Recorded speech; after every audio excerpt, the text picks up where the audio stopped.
예, 안녕하세요. 원재입니다. 서가모니 부처님을 주불로 모신 정각을 대웅전이라고 하죠. 대웅전은 말 그대로 큰 영웅을 모신 집이라는 뜻인데요. 과거에는 우리가 한 사람의 영웅을 필요로 했습니다. 그런데 지금에는 모두가 각자의 영웅이 될 수가 있습니다. 부처님을 닮고 싶고 또 본받고 싶은 마음으로 열심히 수행을 하면서 그 속에서 나의 본 모습을 발견하고 온전히 나로서 산다면은 누구나 영웅이 될 수 있습니다. 오늘도 온전한 나로 살기의 질문들 한번 시작해 보겠습니다. 제가 이제 선원에서 수행을 하기도 하지만은 이제 산철이라든지 가끔 이제 시간이 날 때는 제가 영화를 보기도 해요. 제가 몇 해 전에 굉장히 인상 깊게 본 영화가 있어요. 영화 제목은 이제 플로리다 프로젝트였는데 그 첫 도입부의 장면이 저한테 굉장히 인상적이었던 것 같아요. 거기서 주인공인 이제 세 꼬마가 나오는데 무늬하고 스크티하고 잭이 나와요. 근데 이 친구들이 2층 아파트 2층에서 침을 뱉는 건데 그 침을 뱉는 게 어디냐면은 제시라는 친구의 엄마 차였던 거예요. 그러면서 누가 더 침을 많이 뱉는지 멀리 뱉는지 그리고 그 침이 어디 뭐 유리창을 맞췄는지 뭐 사이드미러를 맞췄는지 이런 식의 막 침 뱉는 걸 하는 거예요. 그러다가 젠시 엄마가 그거를 발견하면서 하지 말라고 하니까 막 욕하면서 도망을 가는 거예요. 그러다가 결국에는 건물 관리인에 잡혀서 젠시 엄마한테 끌려오게 되는 거죠. 그러면서 젠시 엄마가 이 세 아이들한테 차를 닦는 이제 벌을 내리는 거예요. 하지만 근데 제가 인상적이었던 거는 그 아이들이 벌을 받는데도 벌을 받지는 듯한 모습이 아닌 거예요. 차 위에 올라가서 막 즐겁게 차를 닦는 거예요. 페이퍼 타월을 가지고. 그러니까 젠시 엄마가 말하는 거예요. 니들은 지금 벌 받는 거야. 벌 받는 걸로 해야지 그렇게 놀면서 하면 안 돼. 라고 얘기를 하지만은 젠시 엄마의 차가 그렇게 침 뱉은 것 때문에 더러워졌지만은 나중에 젠시가 그 밑에서 지켜보고 있는 거야. 지켜보면서 그러니까 문이라는 친구가 주인공이거든요. 야, 그러니까 너도 여기 와서 차 닦을래? 라고 한 거야. 그러니까 젠시가 막 그 말을 기다렸다는 듯이 가서 애들하고 같이 막 페이퍼 타월을 가지고 막 차를 닦는 거예요. 그러니까 되게 신나 있어요. 그러니까 젠시 엄마가 그 젠시더러 너는 차 닦는 일을 하면 안 돼! 라고 얘기하는 거예요. 근데 왜냐하면은 이것은 저 새 아이들한테 내린 벌이니까. 젠시는 잘못한 게 없으니까. 그런데 젠시의 모습은 전혀 그렇지 않았어요.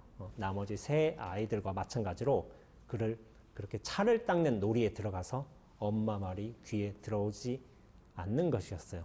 사실 영화 플로리다 프로젝트는 플로리다 디즈니 월드의 이제 건너편에 있는 매직 캐슬이라는 이제 모텔이 있어요.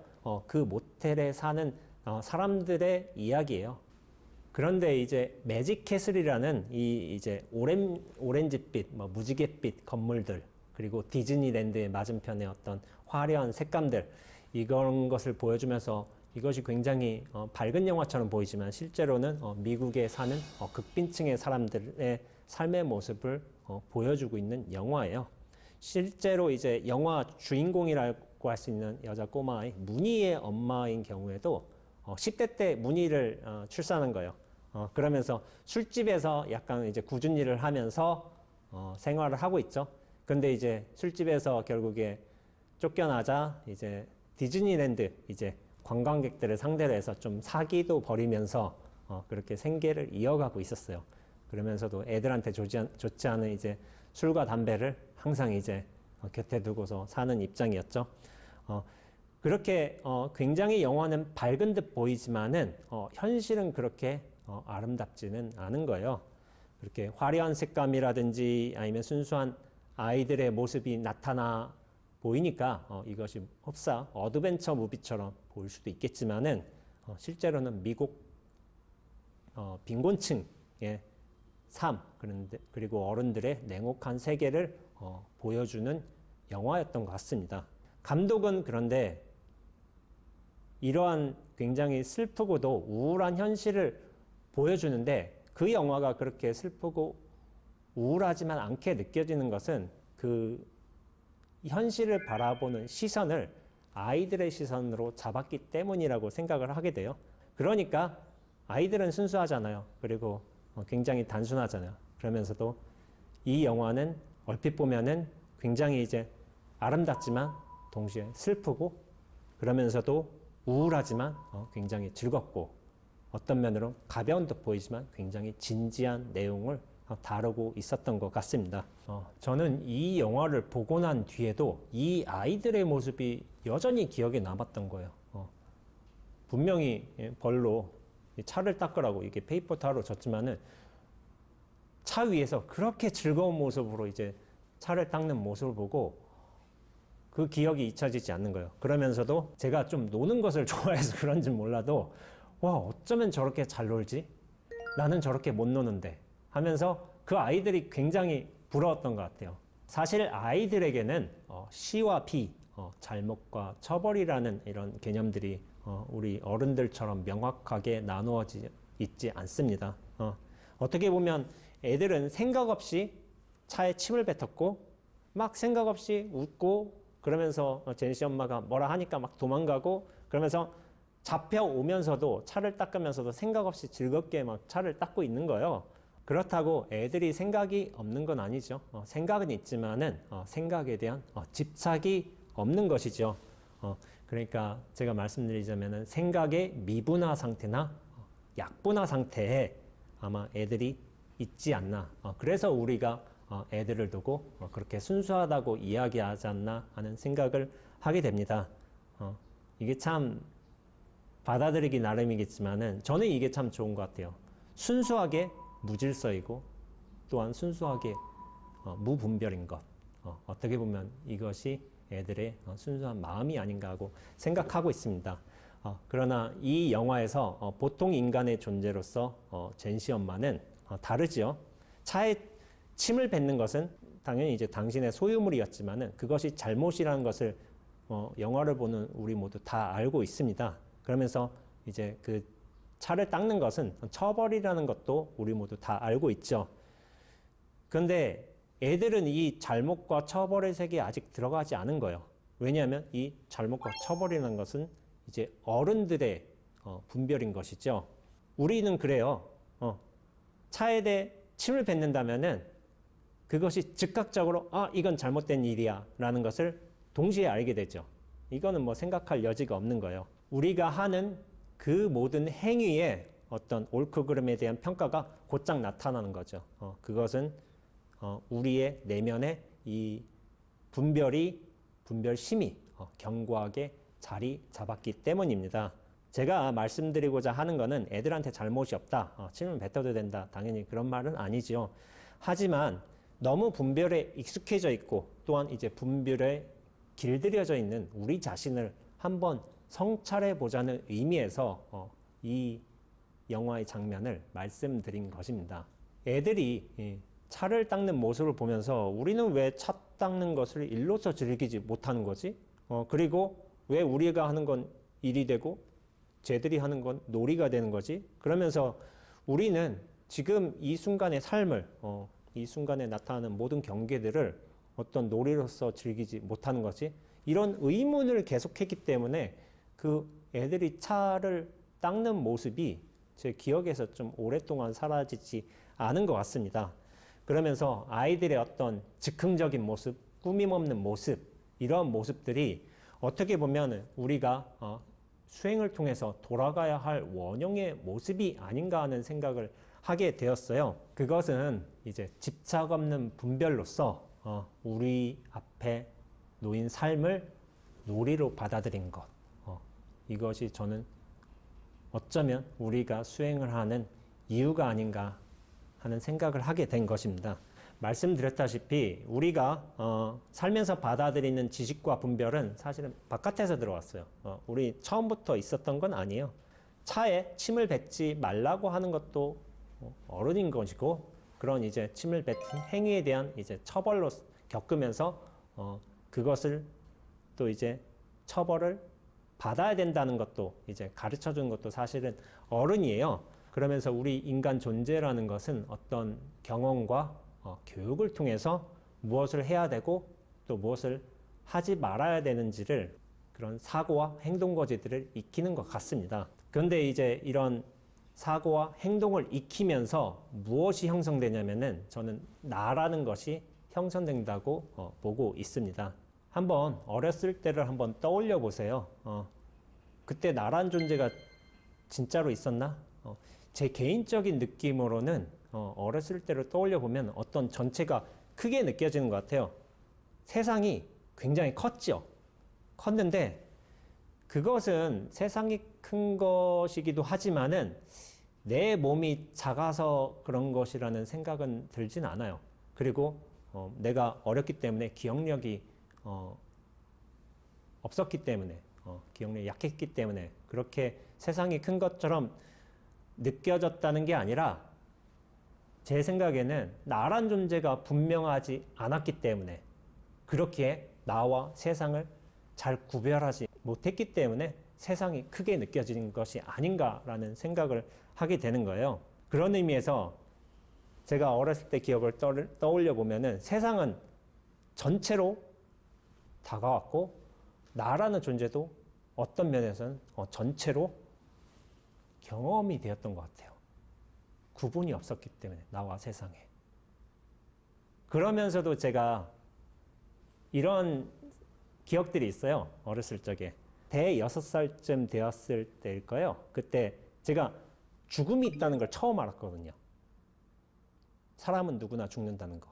그러니까 그때 막 슬퍼서 막 울고 있었어요. 그러니까 당시에 제가 왜 울고 있냐고 어머니가 이제 온 거예요. 그러니까 사람은 죽는데 라는 사실을 얘기하니까 저희 어머니가 엄청 깔깔깔 웃는 거예요. 난 억울해 죽겠는데 난 죽는다고 해서. 깔깔깔 웃는데 제가 그게 되게 원망스러웠어요. 나는 이렇게 슬픈데 이렇게 죽음이 있다는 사실을 알고서 너 아직 죽으려면 멀었다고. 당시에 저희 모친께서 아마 30살쯤 되셨을 거예요. 제가 대여섯 살쯤 됐을 테니까. 이렇게 제 삶에 물론 여러 일이 있었지만 특별하게 기억나는 순간들이 있어요. 그런데 지금에 있어서 그런 기억들을 떠올려 보면은 어떻게 되냐면은 내가 본 장면이 보이는 것뿐만이 아니라 전체가 보이는 거예요. 그런데 전체로서 보게 되면은 나란 존재도 등장인물인 거예요. 내가 중심인 것이 아니라. 그런데 우리가 유년기를 거치면서 그 어느 순간에서부터 이 규정할 수 없는 이 전체의 관점에서 나라는 중심으로 자리를 잡게 됩니다. 그러면서 나라는 존재가 이 실체성과 중심성을 강화하는 과정을 거치게 되어 있습니다. 인간은 기껏해야 이제 2m 안에 이제 몸에 살고 있잖아요. 그런데 이런 식으로 몸에 쪼그라들었다는 느낌이 드는 거예요. 근데 쪼그라들었다는 것은 단지 이제 육체만이 쪼그라든 것이 아니라 내가 바라보는 시선도 같이 쪼그라들었다는 느낌을 많이 느꼈어요. 이렇게 전체의 세상과 어떤 전체의 관점을 잃어버리고 나에게로 들어앉은 것, 이것이 어떻게 보면 인간에게서 고통의 시작이 아닌가 하고 생각하고 있습니다. 앞서 얘기한 것처럼 그래요. 나란 존재도 이 전체에서의 한 등장인물인데 이렇게 인연따라 드러난 건데 그런 인연따라 드러난 것임을 이제 망각하고 나를 중심으로 실체화를 더욱 견고히 하고 또한 중심성을 강화하는 과정, 이런 과정들을 통해서 우리가 인간이 고통이 발생하는 것 같습니다. 금강경에서는 이제 상을 이야기를 하죠. 아상, 인상, 중생상, 수자상이 있는데 그 중에 가장 이제 근원이 되는 것이 아상이에요.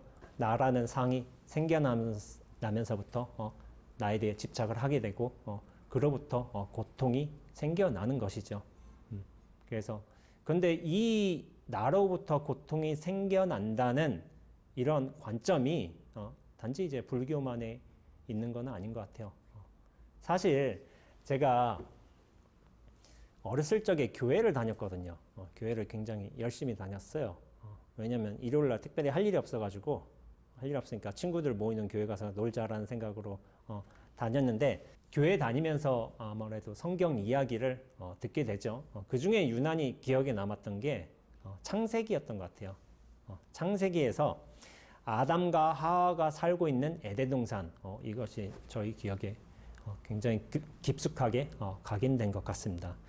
우리가 여러모로 잘 알려져 있지만은 에덴 동산은 되게 평화로움만 가득한 낙원이죠. 거기에는 어떤 근심이나 고통, 걱정도 없어요. 이렇게 평화로운 에덴 동산이지만은 아담과 하와에게 하나님은 동산에 있는 모든 과일을 먹어도 좋지만은 단 한 가지 과일, 선악과만은 먹어서는 안 된다라는 이제 경고를 하게 되죠.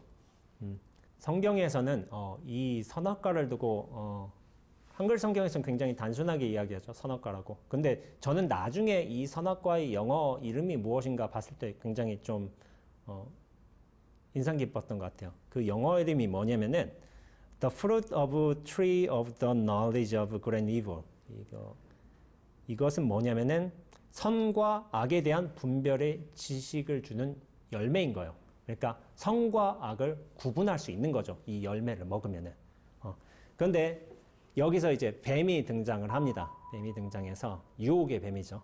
어떤 사탄으로서 이제 상징되기도 하고 그런 뱀이 유혹하는데 야 너희들이 그 왜 선악과를 먹어도 죽지는 않아. 하나님이 너희들한테 선악과를 먹지 말라고 한 것은 그런 선악을 구분하는 지혜가 생기기 때문에 그래서 하나님과 동등해지기 때문에 먹지 말라고 한 거야 라고 하와를 유혹한 거예요. 그러니까 하와가 여기 귀가 솔깃해가지고 결국에는 아담과 함께 그 선악과를 나누어 먹게 됩니다. 이 선악과를 먹으면서 무슨 일이 벌어졌을까요? 아담과 하와가 제일 먼저 한 일은 뭐냐면은 에덴 동산에서는 이제 나체로 다녔거든요. 알몸으로. 왜냐하면 이제 부끄러움이 없었기 때문에. 근데 이 부끄러움에 대한 지식이 생겨버린 거예요. 그러니까 나뭇잎으로 당신의 몸을 감췄어요. 근데 이것이 굉장히 중요한 이야기예요. 형식적으로 이것은 부끄러움에 대한 것이지만은 여기서부터 나라는 존재의 실체감이 생긴 것이라고 보아야 합니다. 선악과라는 거는 형식적으로 선과 악을 구분해주는 지식이잖아요. 근데 이 선악이란 것은 우리가 가지고 있는 분별의 굉장히 기본적인 단위거든요. 기본적인 모습이기도 하고. 근데 선악만 들어온 게 아니라 그 선악과를 먹으면서 자타를 구분할 줄도 아는 거예요. 그러니까 나란 존재가 실체감이 생겨버린 거죠. 실체감이 생기면서 그러면서 남이란 존재도 동시에 들어온 것입니다. 우리가 부끄러움이란 건 왜 느끼냐면은 나란 존재가 실체감이 있기 때문이요. 남이란 존재를 인식하지 못하면은 부끄러움을 느낄 수가 없어요. 우월감이라든지 열등감 같은 요소들도 사실은 남이란 존재가 어떤 의식되기 때문에 그러면서 나란 존재가 우월한 것처럼 혹은 약간 모자란 것처럼 느껴지는 것인데 선악이란 게 들어왔다는 게 무엇을 뜻하냐면은 단지 선악만 들어온 것이 아니라 자타도 들어왔고 또한 시비도 들어왔고 그 모든 분별이 함께 들어온 거예요. 성경의 어떤 전통적인 해석으로는 이 선악과를 먹으면서 또 선악에 대한 지식을 얻음으로써 인류는 원죄가 형성이 되었죠. 그러면서 이 죄로부터 여자는 출산을 해야 되고 남자는 이제 노동을 해야 되는 고통을 받게 됩니다. 선악을 알게 된 것이 결국 이 모든 고통의 시작이었던 거죠. 이 이야기가 주는 상징성이 굉장히 중요한 것이죠. 어렸을 적에 이 에덴 동산에 대한 이야기를 들어서 또 깊숙이 각인된 이유도 있겠지만은 이 이야기가 성경에서는 굉장히 상징적으로 죄의 근원, 인간의 고통에 대한 상징적인 이야기였지만은 이것이 어떻게 보면 인간 개개인의 삶에서 나타난 이야기가 아닌가라는 생각을 한 적이 있어요. 뭐냐면은 뭐 이것이 수천 년 전에 벌어지는 것이 아니라 사람마다 각자의 에덴 동산이 있었다는 거죠. 에덴 동산은 이제 평화로운 낙원이고 분별 없는 전체의 어떤 온전한 세상인 거죠. 근데 우리는 어렸을 적에 유년기에 이런 에덴 동산에서 살았어요. 생각해 보세요. 갓난아기 때 우리는 빨개 벗고 다녀도 그 어떤 부끄러움도 없었거든요. 왜냐하면 나에 대한 인식이 없었기 때문에. 또한 어떤 배가 고프면은 울고 또 배부르면 자고 이런 생활을 계속 해왔단 말이에요. 그때는 우리가 선악이 무엇인지 알 도리도 없고 또한 누구처럼 되고 싶다는 열망도 없었어요. 그냥 상황에 순응하면서 굉장히 자연스럽게 산 것이죠. 그런데 그 어느 순간 이렇게 전체의 흐름으로서 자연스럽게 살다가 나라는 존재가 호련히 생성이 된 거예요. 그러면서 어떻게 보면은 나란 존재에 대한 집착이 생겨나면서부터 내가 무언가를 좋아하게 되고 싫어하는 것에 대한 이제 감각이 같이 들어오는 것이죠.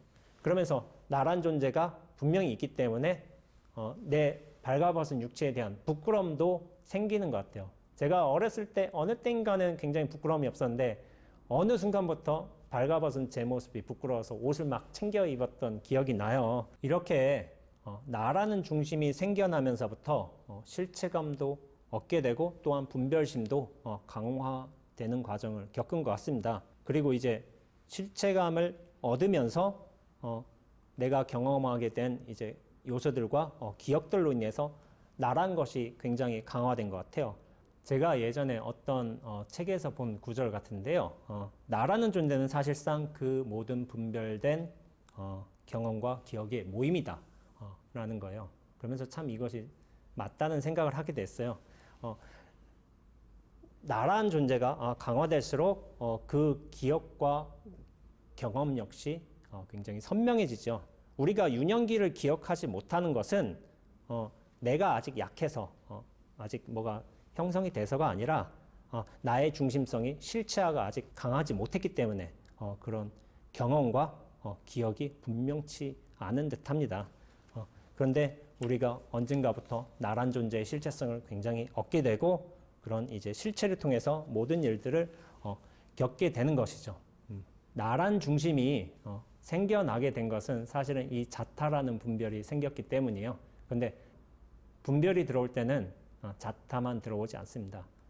선악, 애증, 시비, 유무 그 모든 분별들이 한꺼번에 들어와요.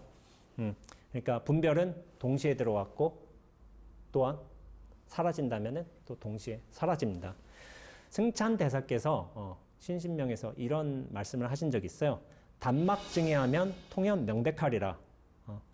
앞서 말씀드렸다시피 성경에서는 선악이란 게 어떤 분별의 기초 단위예요. 그런데 이제 승찬대사께서는 애증이라는 것을 어떤 사람 마음의 기본적인 분별의 요소로 보셨어요. 그러면서 애증 하나만 사라지면은 통연이 명백할 것이라고 말씀하신 거예요. 근데 말씀드렸다시피 애증만 하나 사라진 게 아닙니다. 그 모든 분별은 함께 들어왔다가 또한 함께 사라지기 때문에 애증이 사라지면 선악에 대한 분별심, 시비에 대한 분별심, 또한 자타에 대한 분별심도 함께 사라지게 되어 있습니다. 그러면서 말씀하시기를 통연 명백이라고 하셨는데 통연은 이제 툭 트인다는 뜻이거든요. 툭 트인다는 것은 몸과 의식을 중심으로 해서 형성된 나라는 아상에서 벗어나 전체의 관점을 얻게 되는 것. 이것이 통연인 것이고 또한 명백이라고 하는 것은 그런 어떤 집착심과 시비심, 분별심에서 벗어나 법 자체의 여실한 작용들이 인연마다 낱낱이 진실하게 벌어지는 것을 뜻합니다. 툭 트여도 분별은 여전히 일어나요. 그러나 그것은 나라는 좁은 중심, 아상에 갇혀서 일어난 것이 아니라 전체의 바탕에서 인연의 법은 결코 사라지지 않거든요. 그런 인연에 따라 일어난 진실한 일들이 되는 거예요. 그렇게 우리가 생각 분별을 나라는 중심에서 한다면은 그것은 번뇌가 되겠지만 전체에서 어떤 집착함 없이 인연 따라 벌어지는 일들은 지혜의 일들이 되는 것입니다. 무아라는 것은 나의 실체성,